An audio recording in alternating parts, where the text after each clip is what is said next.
Pour acheter le livre et bien d'autres prix, rendez-vous sur indiegogo.com/projects/Sabura-enfin-édité.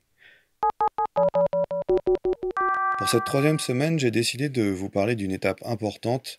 Depuis mars, je me suis replongé dans Souvenirs de Sabura. Comme le livre est déjà fini, ça peut paraître assez simple. Ce qui me prend beaucoup de temps, c'est de le nettoyer, c'est-à-dire de le mettre sur Photoshop, qui revient à retravailler les planches de façon à nettoyer toutes les petites imperfections qu'on a pu y laisser, comme des coups de cutter, des papiers collés dont on voit le bord au scanner, redessiner certains traits qui sont apparemment trop petits. Et évidemment, carrément redessiner certains éléments.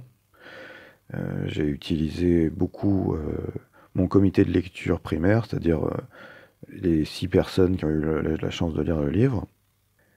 Et il a souvent été, malheureusement, j'ai eu souvent à rescanner certains plans qui avaient été mal scannés pendant les années 2011-2012, où j'ai scanné le livre dans l'espoir de peut-être un jour le travailler dessus, parce que j'avais pas un très bon scanner à l'époque, donc il faut carrément que je retrouve les planches originales, ce qui m'aide aussi beaucoup pour me rappeler ce que je voulais dire aux endroits où le scanner aurait un peu écrasé la signification. C'est un peu un travail de fourmi que j'espère aura votre faveur.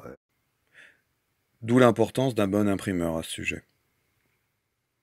Il y a eu une difficulté principale, mis à part évidemment le long temps, parce que j'arrive par jour, je nettoyais entre 2 ou 4 planches, tout dépendait du nombre de...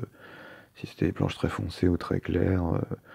Pour retrouver les planches, j'étais déjà bien organisé, parce que j'avais déjà l'histoire que j'avais photocopiée, qui me servait de base, dans le classeur jaune.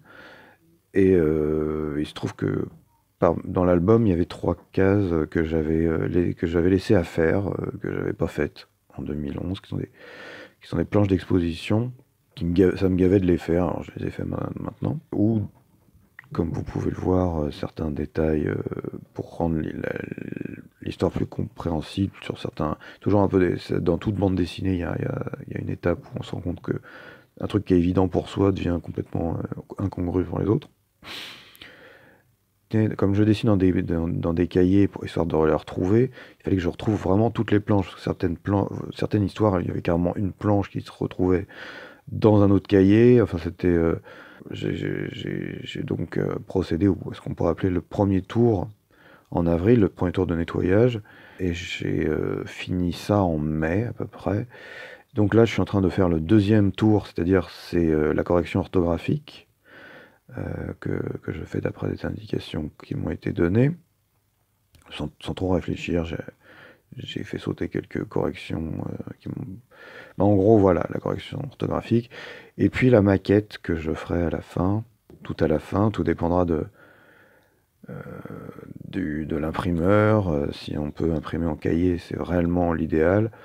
Si on en est condamné à faire un coin collé, j'aimerais moins, effectivement. Ce serait mieux que ce soit 4 cahiers collés. Enfin, on verra ce qu'on peut se permettre selon l'argent, justement, que vous allez pouvoir mettre dedans. Parce que l'idée reste, évidemment, de faire un 96 pages auto-édité, auto-expédié pour moins de 15 € en pré-vente. Je fais ma part, et bientôt ce sera à vous de participer au projet. Par exemple, est-ce que vous connaissez un très très bon imprimeur quand il s'agit de faire du noir et blanc et souvent des petits détails en noir? Donc, utilisons cette plateforme Indiegogo pour partager les moyens et les informations. Pour ma part, je pense commencer l'impression quand on aura 150 commandes. Pour le moment, on en est loin. Sur indiegogo.com/projects/Sabura-enfin-édité. Mais on peut y arriver. En tout cas, je vous tiendrai au courant des suites de l'affaire. Et je vous remercie de votre attention. À bientôt.